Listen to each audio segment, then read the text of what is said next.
Perhaps the murderer is lurking in the woodwinds. Where were you last night, woodwinds? Speak up! Speak up! We were doing bird imitations, said the flutes, the shiniest and highest pitched of the woodwinds. It seems like that's all we ever do. Whenever the orchestra needs a bird, there we are.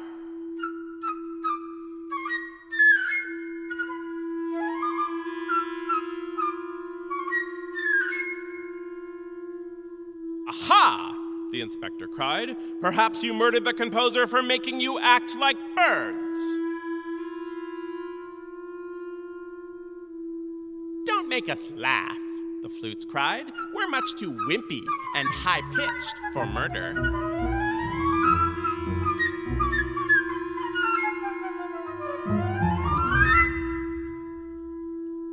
Ask the reed instruments. They're much sneakier than us. Sneaky? Said the clarinets. We're not sneaky. By the way, Inspector, that is a very handsome jacket you are wearing.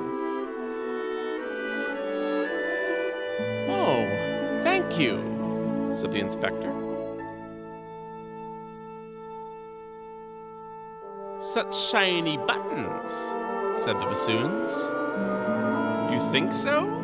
The inspector said, blushing slightly.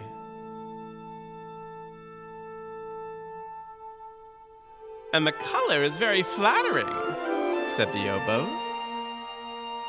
Really?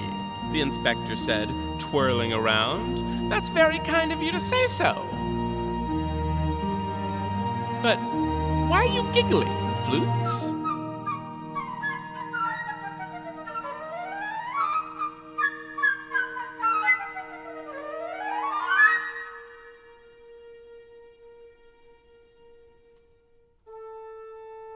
Ignore them, said the first oboe, leaning in close.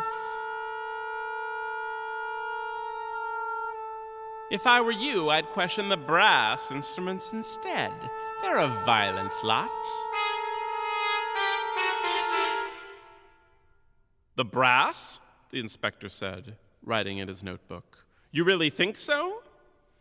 You can trust me, the oboe said. Everyone trusts me. After all, I tune up the entire orchestra by playing an A. Listen.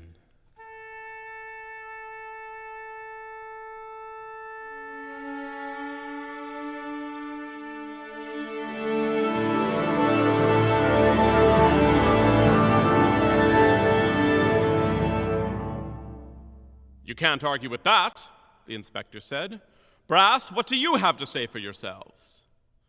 Last night was incredibly important for us, proclaimed the trumpets in a boisterous manner, a phrase which here means loudly and with a certain arrogant rudeness.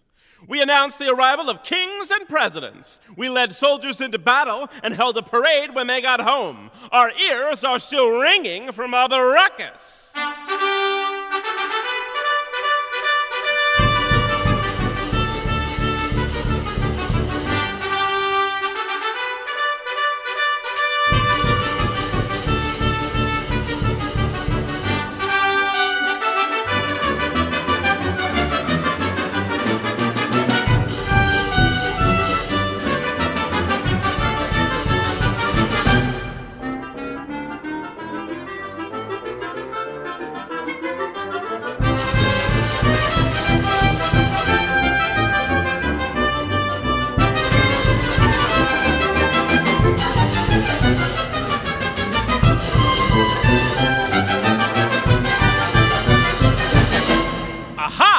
The inspector cried, making a note in his notebook. Perhaps you murdered the composer for making you play so loud. We love being loud, the trumpets replied. Brass instruments are brassy by nature. Besides, loud is patriotic, and we suspect the murder was committed by a foreigner.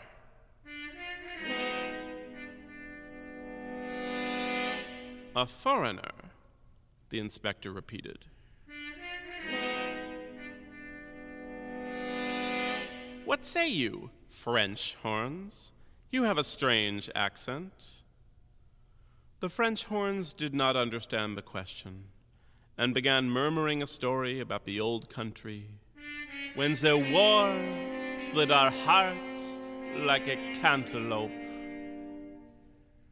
And the boy and the girl, well, they cantaloupe. It's the same sad story, melon and melancholy. Leave the French horns alone, the trombone said. They were in such a state that we took them out to the club to cheer them up. We ordered a few bottles of expensive wine and then took the stage, swinging and dancing until dawn.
Too, said the percussion instruments, barging in as only percussion instruments can do.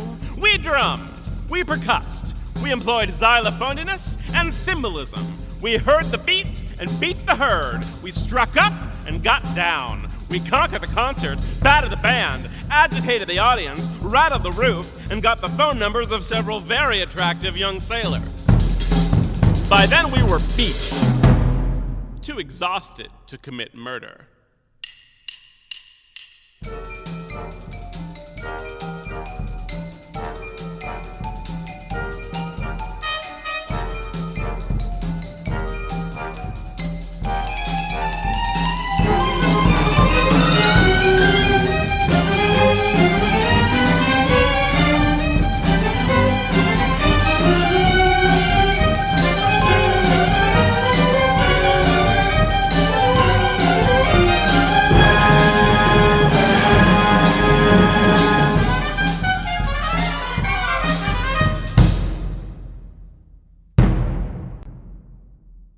And what about you, Tuba? The inspector said. Were you involved in these distasteful shenanigans? No, the tuba said. I'm a confirmed bachelor. I was home all night playing cards with my landlady, the harp, taking sips of warm milk from a little blue cup.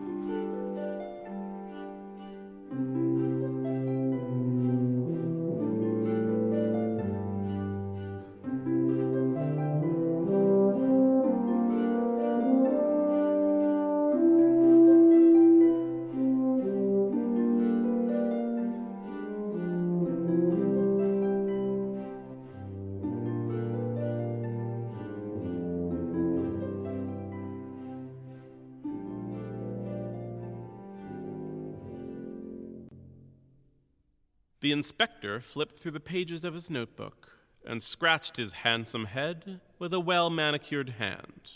I'm utterly baffled, he said. I've questioned all of the instruments in the orchestra, and none of them seems to be the murderer.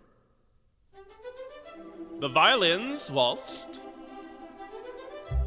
The cellos and basses provided accompaniment.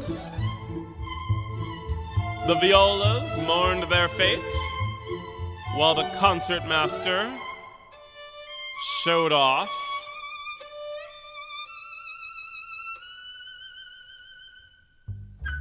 The flutes did bird imitations repeatedly, and the reed instruments had the good taste to admire my jacket. The trumpets held a parade in honor of our great nation, while the French horns waxed nostalgic about something or other. The trombones had too much to drink. The percussion beat the band. And the tuba stayed home playing cards with his landlady the harp, taking sips of warm milk from a little blue cup. But the composer is still dead.